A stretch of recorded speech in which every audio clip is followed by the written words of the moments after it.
concerned about the wine running out. It would be the typical, it's my nephew's wedding, it's a 7-day party, day 3 we run out of wine, and she gets a little bit worried. So there's a little bit of context about what may be going on here. Now, in those days, when you got married, brace yourself, there were no honeymoons. I know. Bummer, huh? What they did instead was this. They had a 7-day celebration. They would get everyone together and they would party it up. They would have music, they would have food, they would have wine, and they would invite people to come and spend the whole week and party. So to run out of wine was a problem. It was an embarrassment. To run out of wine at the midst of one of these wedding festivals would be like scandalous. It would be like, you mean to tell me I took a week's vacation, came to your party, and you ran out of wine on the 3rd day? Are you serious? Really?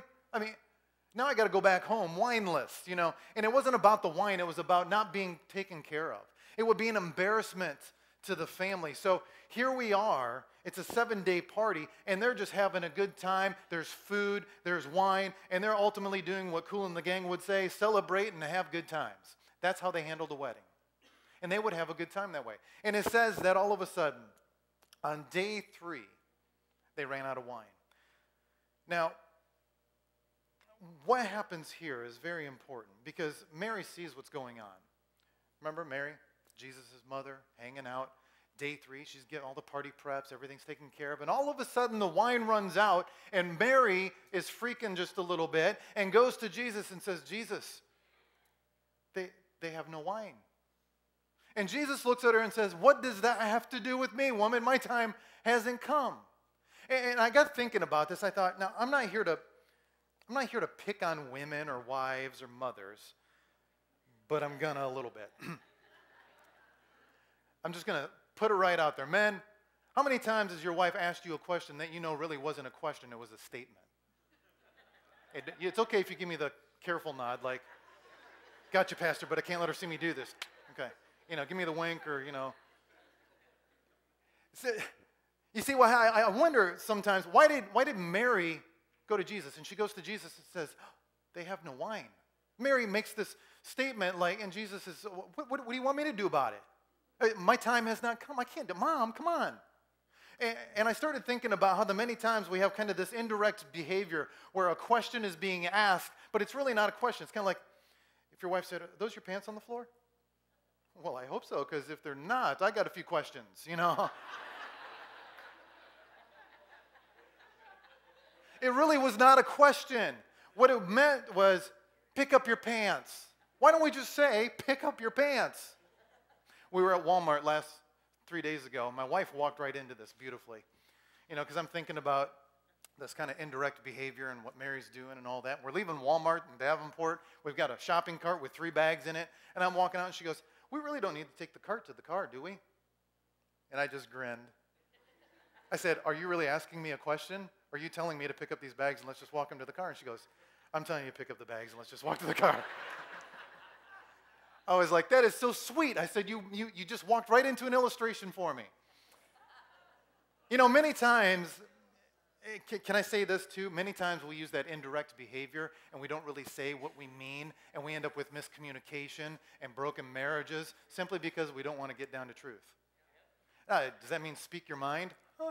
Yes and no. Speak truth, but guard your mind. Speak from the heart, okay? Because we've got to get to that place of speaking truth in love. Now, Mary, back to Mary. Mary goes in, typical mom style, walks on over and says, Jesus, they have no wine. What are we going to do? Was it really a question? I don't think so. I think she was telling Jesus, here's my question. Why did Mary go to Jesus and say this? Why did Mary go to Jesus? I can't help but speculate, so I'm going to speculate for a little while, okay? You know what speculation means? It's not true. Just my thoughts. It's my thing. I thought, why did Mary go to Jesus? I wonder if it's because as Jesus was growing up, some really weird stuff went on in that house. I mean, think about it. He's Jesus. You're raising the Son of God. I can just see Mary as she's out at the pool with all the kids hanging out, and she's going, Jesus, you've got to get down in the water and swim like the other kids. You know?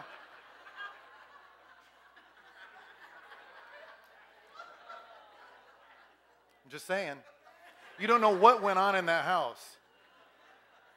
Maybe they had little Rover. Rover, their dog, got out and a chariot went by and smack. I mean, Rover splattered. And Jesus' brothers and sisters are just like, oh my gosh, Rover's dead. And Mary's going, Jesus.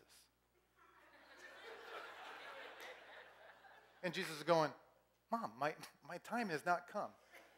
Jesus, I know who you are. The angel told me before you even knew you. Come on, Jesus, look at your brothers and sisters. So he'd go over there and go, let me take a look. Okay. Oh, no, he's just sleeping. Look, Rover's just fine. If you think about it, he talks about sleeping a lot in the Bible, That's how he refers to that.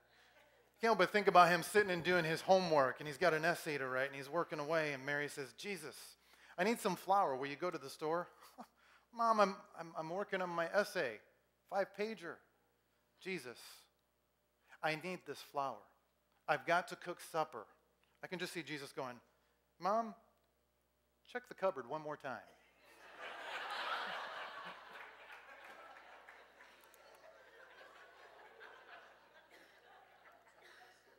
Why did Mary go to Jesus? She knew who he was. I can only speculate what might have taken place in the home. And you